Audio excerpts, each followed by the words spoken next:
नमस्कार, माझे नाव कुमारी गौरी प्रशांत रेडकर. मी दादर विभागातील बालमोहन विद्यामंदिर या शाळेत इयत्ता 10वीत शिकते. संस्कृती संवर्धन संघ आयोजित शुद्ध श्लोक उच्चारण व अर्थ स्पष्टीकरण स्पर्धेत मी चतुर्थ गटातून सहभागी झाले आहे. माझ्या श्लोकांचा विषय गुरु व शिष्य यांची गुणवैशिष्ट्ये असा आहे. मी आज सादर करत असणाऱ्या 2 श्लोकांमध्ये गुरु व शिष्य यांच्या अंगी आवश्यक असणाऱ्या श्लोकांबद्दल सुभाषितकारांनी अतिशय प्रभावी शब्दात उद्बोधन केले आहे. पहिला श्लोक हा शिष्यासाठी त्याच्या आयुष्यात आवश्यक असणारे गुण स्पष्ट करतो. ज्ञानतृष्णा गुरौ निष्ठा सदा ध्यान दक्षता एकाग्रता महत्वेच्छा विद्यार्थी गुणपंचकम.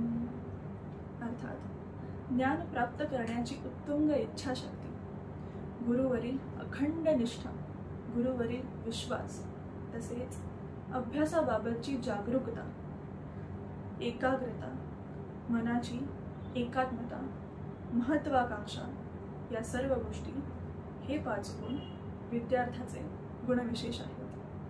विद्यार्थ्याला ज्ञानप्राप्ती करण्यासाठी या गुणांची कास धरावी लागते. त्याचबरोबर जशी विद्यार्थ्याची काही कर्तव्ये असतात, विद्यार्थ्याची काही गुणविशेष असतात, त्याचप्रमाणे विद्यार्थ्याला घडवत असणारा गुरु त्याच्याही काही कर्तव्यांबाबत सुभाषितकाराने श्लोक मांडला आहे. श्लोक असा: सद्वर्तनं च विद्वत्ता तथा ध्यान कौशलम शिष्यप्रियत्वमेतद्धि गुरोर्गुणचतुष्टयम्.